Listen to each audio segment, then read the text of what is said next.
welcome to another episode of Building Minnesota RØKKR. Today we are down at WeWork in downtown Minneapolis. Shout out to WeWork for providing this space for us until we are in our forever digs in Eagan at the Vikings facility. We're super stoked. We have Brett Diamond, the COO here at Minnesota RØKKR, and then we have Adam Assault on, and my name is Ashley, aka Midnite. You are the first player that we've had, or current pro player, Minnesota RØKKR starting lineup, Call of Duty Champs 2018 MVP, yep. Adam Assault.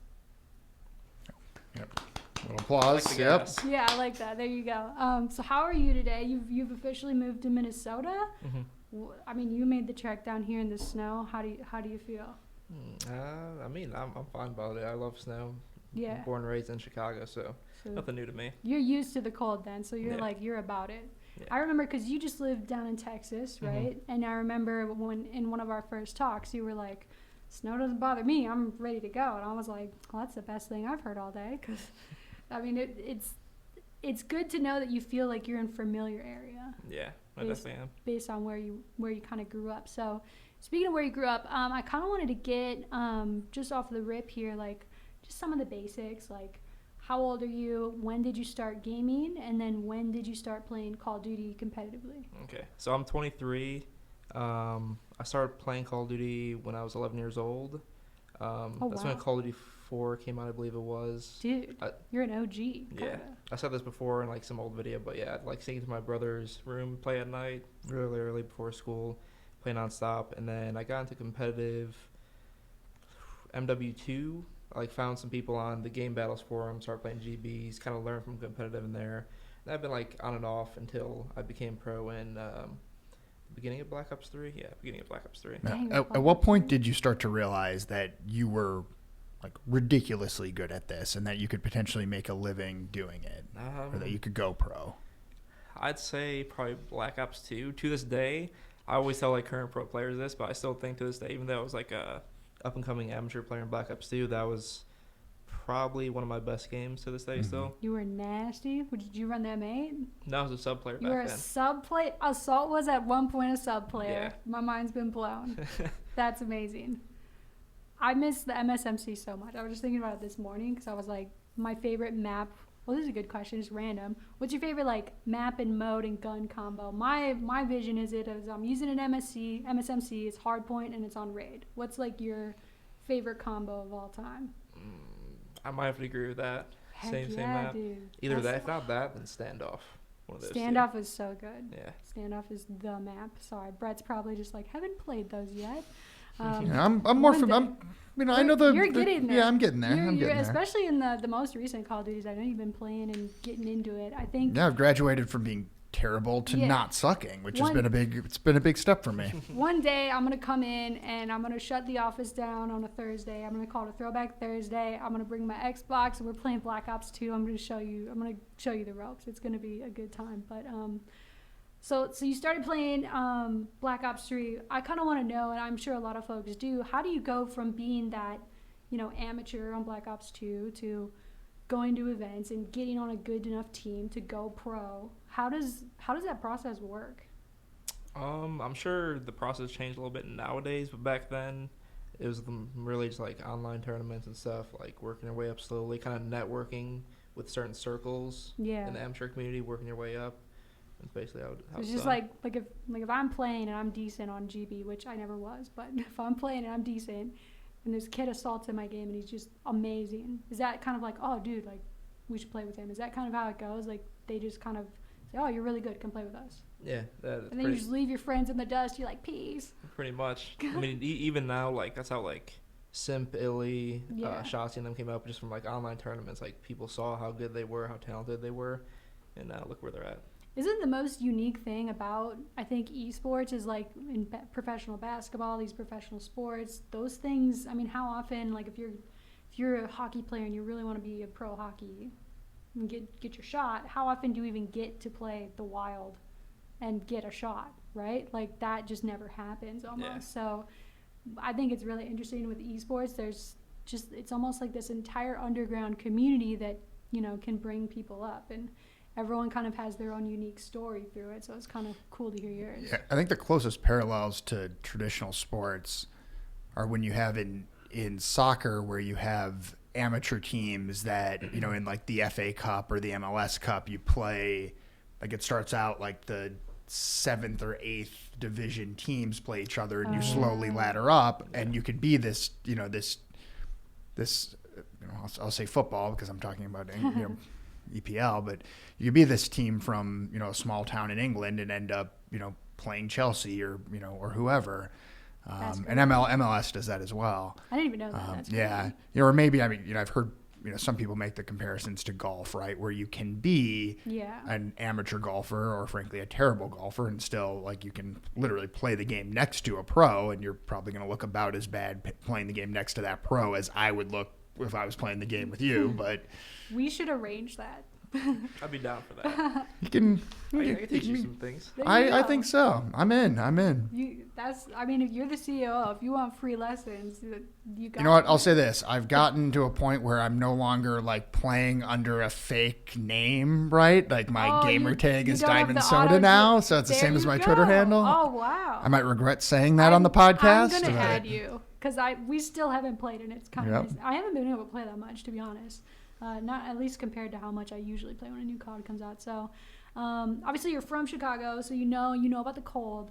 What's Minnesota like? I know, well, it's kind of a tough question because the game just came out, so I'm sure you've been grinding that. Yeah. But what's like your first impressions of living here? Do you feel like nice and comfortable where you and your girlfriend are living? Yeah, the area that you guys have us living in right now kind of reminds me of where I live back home. So I live in Palos Hills. It's kind of like a suburban area, and there's a.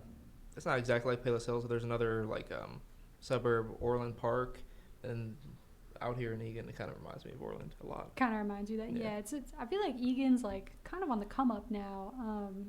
That there's just more stuff getting built there. So I think it's kind of a nice place to put you guys. I know you're so close to the airport. You're so close to downtown. I mean, Mall of America. Mall of America. Have you gone there since we took you there initially? I've only been there one other time. Okay. But even then was like pretty quick in and out. We're taking you there again. More on that soon. We're super excited to take you guys there again, and we have some cool stuff planned. So, talk about like the free agency period this year, because this was like pretty crazy time, right? Going from being, you know, with your team before and then now franchising. Essentially, everyone was a free agent. What was your thoughts on how that all went? How did you feel going through it? And how did you know that Minnesota was your home? I'm sorry I asked you 3 questions at one time again. No, you're fine. So what was like your impressions of the off season this time? This is probably the weirdest off season I've encountered, just because I kind of felt like most of the players were kind of left in the dark. Like you didn't know, like, hey, should I start hitting up like some franchise, or should I kind of wait? And then I hit you up, right? Yeah, you did. So that was after like 2 or 3 weeks of me waiting, I think. I was like, Wait, so there was a certain date that we could approach you. Okay, and as soon as that date happened, I was like, hello. Yeah, I feel like you called these guys like the 2nd or 3rd day we were allowed to. You may not have known we weren't allowed to talk to players until a certain date. I think chance probably ended, and you're like, yeah. Now what? Well, and we were a team that made a decision not to reach out to players until Champs was over.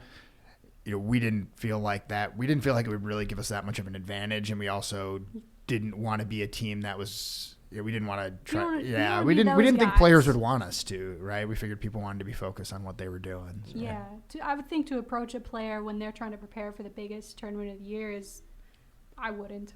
So and so we didn't. But so kind of like after Champs, you're like, okay, like everyone, this is such a new thing, right? Going into franchising, you realize that everyone's about to be a free agent.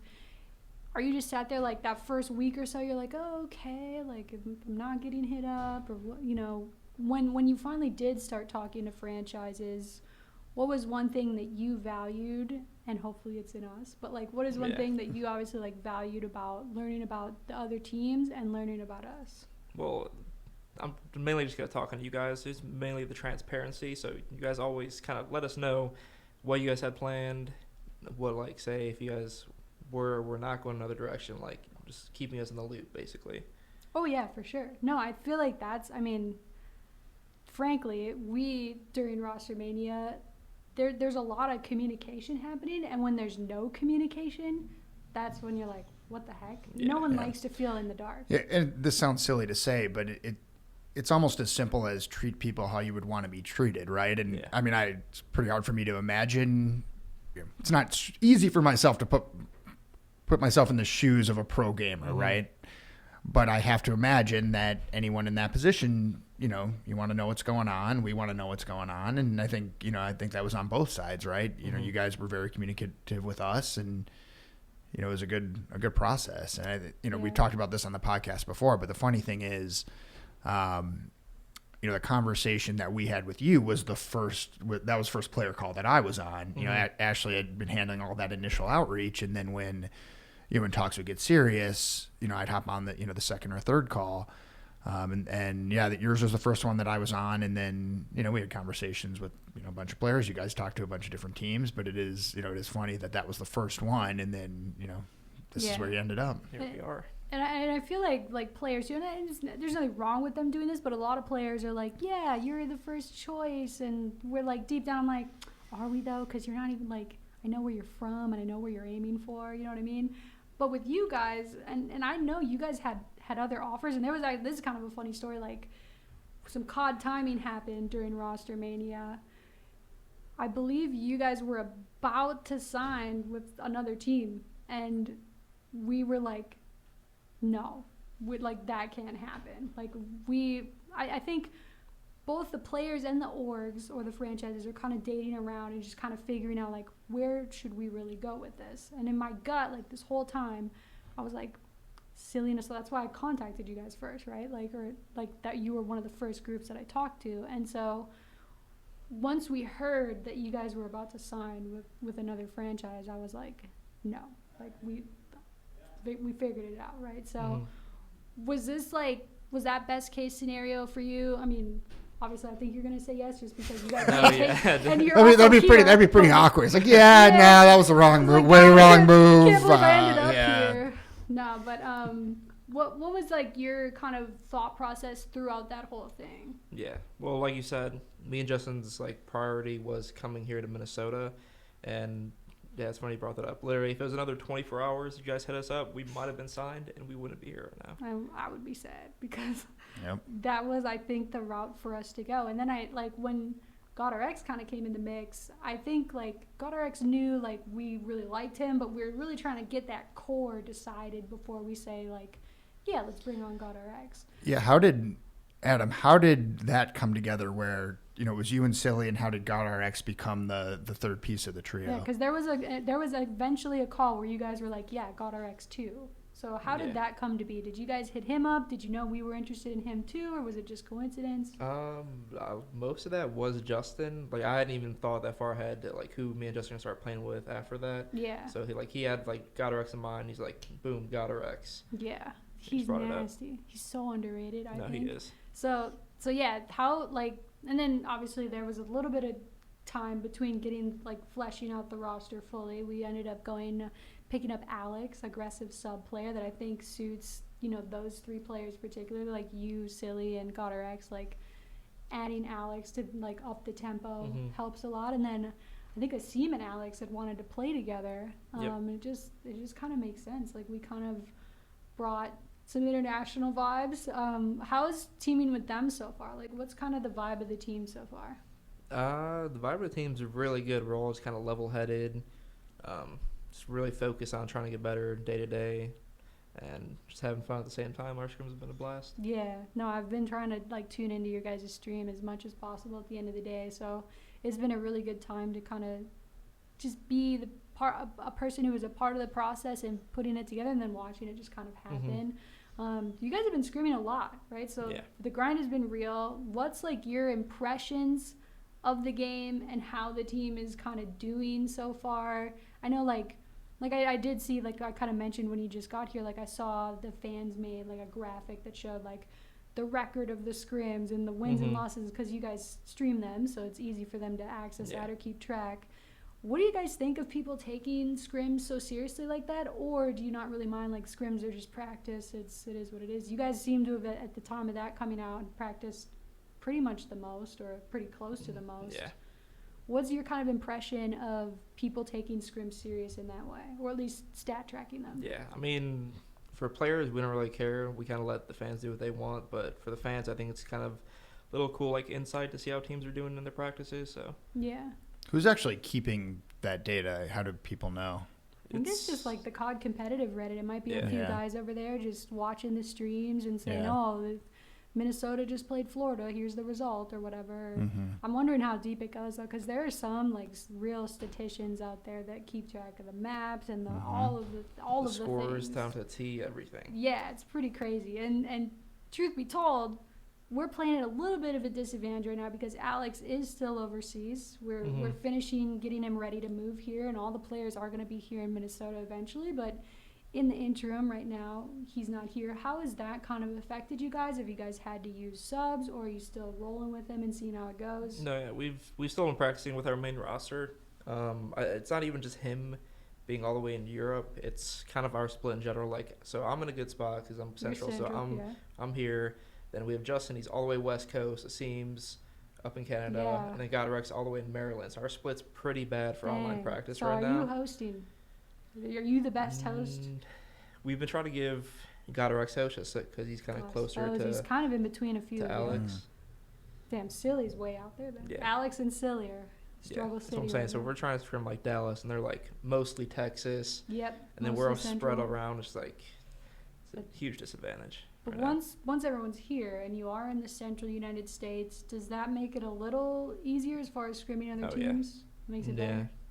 Won't be playing on like Alex right now is playing like 100 ping, so we'll have to deal with that. Justin's for some reason he's been lagging almost every day we scrim, so I mean that hasn't helped either. And is that the level of lag you're talking about? Is that if you're a casual player, would you ever notice it, or it's just that everybody at this level is so good that even a fraction of a millisecond is, I imagine, could be determinative in who's going to win a gunfight, right? Yeah, I think casual players could notice, like if you're on 100 ping plus, you could notice that. But in Justin's sake, I don't know if it's like a bug or something, but he's constantly like skipping, like kind of frame rate. I heard there was like a friends list thing or something that they were clearing out the friends list, and that was kind of helping. We'll see. There's always, I've heard, like, isn't there, man, back in the day there was like certain camos that would change. I don't know if I'm right on that, but there were like weird things in the game that would maybe like bug out a little bit and kind of mess you up. And the big thing right now is apparently something with the friends list, and maybe like it's tracking your online friends, so it's like keeping your connection to. I'm not sure how that works. I have no idea what I'm talking about. That's just what I saw on Twitter. I think Justin did that last night. I think he said it fixed it now, so really? We'll see today when we scrim. That's awesome. Yeah, well, I bet you guys are just so happy to just get here, get centralized. Having the headquarters, was that like what moved the needle for you on Minnesota? Was it just because it is close to your home and you could easily go see family, or was it the infrastructure that we have, the ownership, anything to do with me? Like, what made you guys just say like, yo, Minnesota, that's us?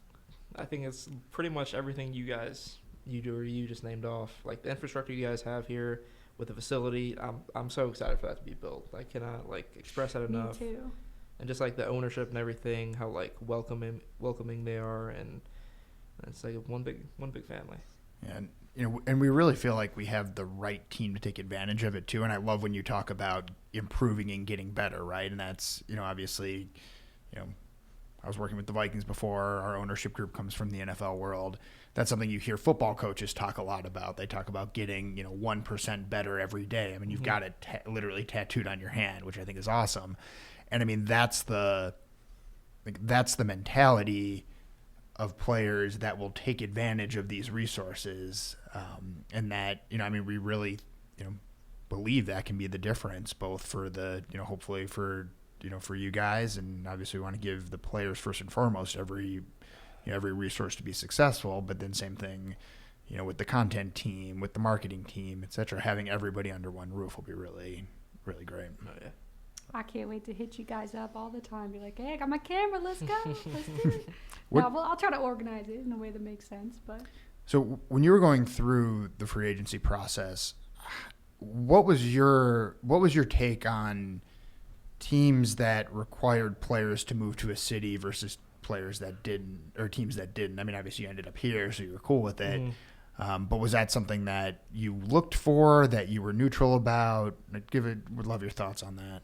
I was kind of neutral about it because I know it's hard for certain players to kind of like drop everything and move. Yeah. But at the same time, it's a huge plus just going to be in the same area, like having a facility or something like you guys have, and be able to watch like film every day. Like that's something huge that COD's never had, and now we have the resources to do it. Yeah, it's interesting. We really felt from the start, like, to build up a fan base in this market, which has never had any major esports events. And Minnesotans, and I say this as a native Minnesotan, we can have a little bit of a chip on our shoulder about the weather and everything.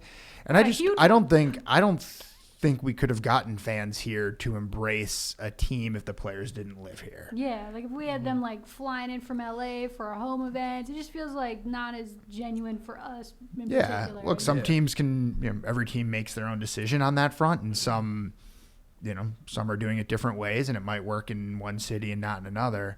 But at the end of the day, we had so many conversations when we were first getting into it, where the first thing, when you're new to esports, right, which, I was and we were as an organization, back in July, the first thing everybody tells you is be authentic, right? You need to be authentic. I don't know how you can be authentic when you have the name of a city on your jersey, but you're not living in that city and you're just flying in every once in a while to play a match. That makes it tough too, just for every other part of the organization, not even just like practicing together, utilizing, the things that we're putting down to help you guys improve, but just like putting out content. I mean, obviously, like, we're a very content driven team, maybe not all teams are, but just, if you're gonna come in, why not play the game? Why not do the other stuff? Why not do content? Why not have more of a family feel when you're seeing the same people every day? I mean, you're gonna get sick of me for sure, but like it just feels more tight knit, and I think that's really what attracts people to want to cheer for the team, right? Whether it's in Minnesota or wherever it is, like, they want to feel like they're a part of where they're playing for, even if it's not even for the whole year. Like, if you do go back to Chicago, in the off season, that's fine, but like, if you're here and you're playing, like, I think it's awesome to know that, like, as someone who's been a Minnesotan their whole life, minus the 2 years, it feels good to, like, know that you guys are here and you're proud to be here and put in the work. Yeah. I think it's awesome. So that kind of leads me into the next thing. So home games. What are your, like, obviously you're so used to just, you fly to Florida, you play the event. You fly to LA, you play at an event. You see your buddies all in one weekend, and then you just disperse back into your home shell. Now that you're going to be living here with your team, it's our place now. Minnesota's your home now. How do you feel about teams traveling in? How do you feel about all of the teams having to travel in for that first event in January, the launch weekend of the league? Yeah, I think it's going to be really dope just having everyone in our city just for our home games. Really excited to kind of put on a good showcase for the fans and whatnot. But, I mean, it's cool. I'd never thought that, Call of Duty would kind of expand onto what it is becoming now. Me neither. Dude, like, if in Black Ops 2 you would have told me that all of this was happening, I'd be like, get out of here. You're lying. Crazy. Dude. There's no way. Or even even just like I think obviously franchise is great for the players. It adds a lot of stability. You have like retirement savings now. Yep. You have health insurance. You're like a fully functioning adult now. You're not just like a pro gamer trying to make enough cash or break even from going to an event. This is a profession. And I think just seeing the upgrade from, I mean, in Black Ops 2, were orgs even paying the players? Black Ops 2, it was all maybe exposure, the complexity right? team, maybe only them. Then they would pay for the travel, but it was mostly like exposure and winning. Yeah. And now it's built up. You started having salaries, and then, like, I remember when the salaries took a huge jump, I was like, that's crazy. And then franchising starts, and I'm like, that's amazing. Like, these guys are being offered, like, stability to do what they love. I think that's just incredible. So sorry to go off on a tangent, but I just think that is cool that you guys are able to live the dream, basically. Yeah.